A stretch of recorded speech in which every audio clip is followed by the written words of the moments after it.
Walang problema sa pag-iinom, walang problema sa paggigimik. Sumama ka sa iba knowing the fact na meron kang karelasyon. Kinulit ka lang, sumama ka na ng sleepover. Kuya Ace, Kuya Ace. Kuya Ace.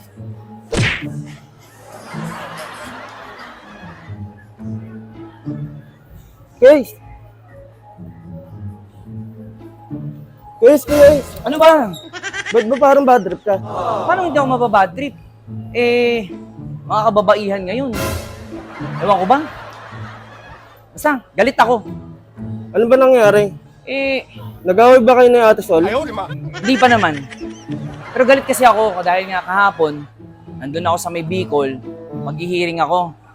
Merong mga babae doon, grupo ng mga babae, uusap-usap, lalakas ang boses, rinig na rinig ko.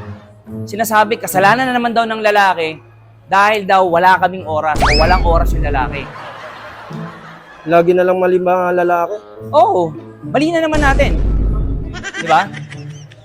Nung pinakinggan ko maigi, kung ano yung pinag-uusapan nila, meron palang segment yung Showtime na kung saan yung mag-ex pinaghaharap.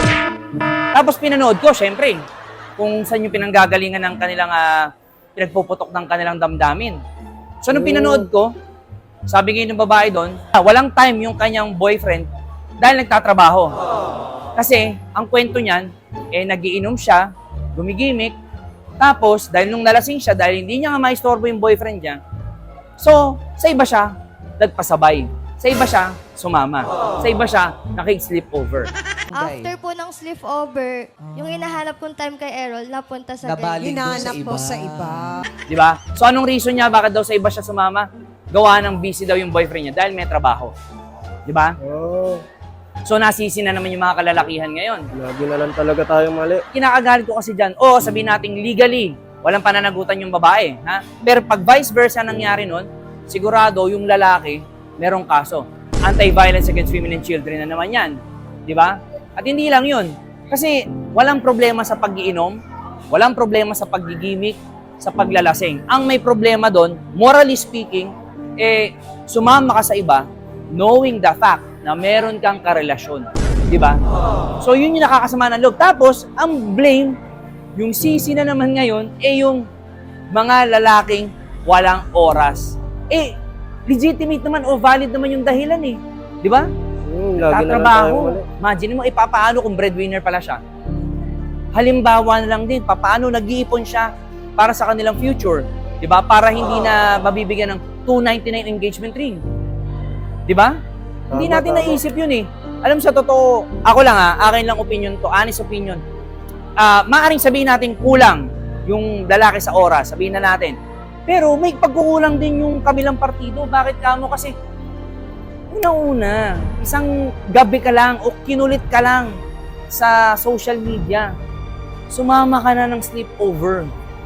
Di ba? At yan, napanood yan ng madlang people. So, hindi ko na kinakailangang i-explain kung ano yan. Di ba? At kung saan ko pinulot yan. Nag-viral yan, sigurado ako. Di ba? So, yun yung kinagagalit ko. Kasi, isipin mo, nagchichismisan yung mga tao doon, mga babae doon. Lalaki naman talaga may mali doon, di ba? Bakit na naman kami? O bakit yung lalaki nyo na may mali, di ba? Lihitin naman yung dahilan. Nagtatrabaho. Di ba? Mali mo, para sa magandang future pala nila yun. So, sorpresa siya, di ba? Okay? Alam nyo kasi ang relasyon, give and take naman talaga yan, eh. Hindi lang naman yan one side na magbibigay lang yung puro lalaki o vice versa, puro babae nagbibigay. Give and take. Anong give and take? Magbibigay ka ng oras, magbibigay ka ng atensyon, magbibigay ka ng pagmamahal. Sa kabilang banda, hindi ka lang tumatanggap, ipinararamdam mo rin sa iyong partner yon, mahal mo sa buhay o asawa mo. Di ba? Kaya gagalit ako eh. Sobra sama ng loob ko. Lalaki na naman ang pinagbintangan. Saan ka pupunta ngayon? Mamimili. Maglalabas ako ng sama ng loob ko. Dito ako nababawasan ng bad trip eh. Nagpaalam ka na ba kay Ate Sol? Kanino? Kay Ate Sol? Anong sinabi mo? Nagpaalam ka na ba? Hindi pa. Baka magalit. Talaga naman kasi. Huwag na nga, bayaan mo nang galit na lang ako. Kesa yun ang magalit, araw-araw uuwian ko yan. Tapos yun ang galit sa akin. Bayaan mo na lang, galit na lang ako.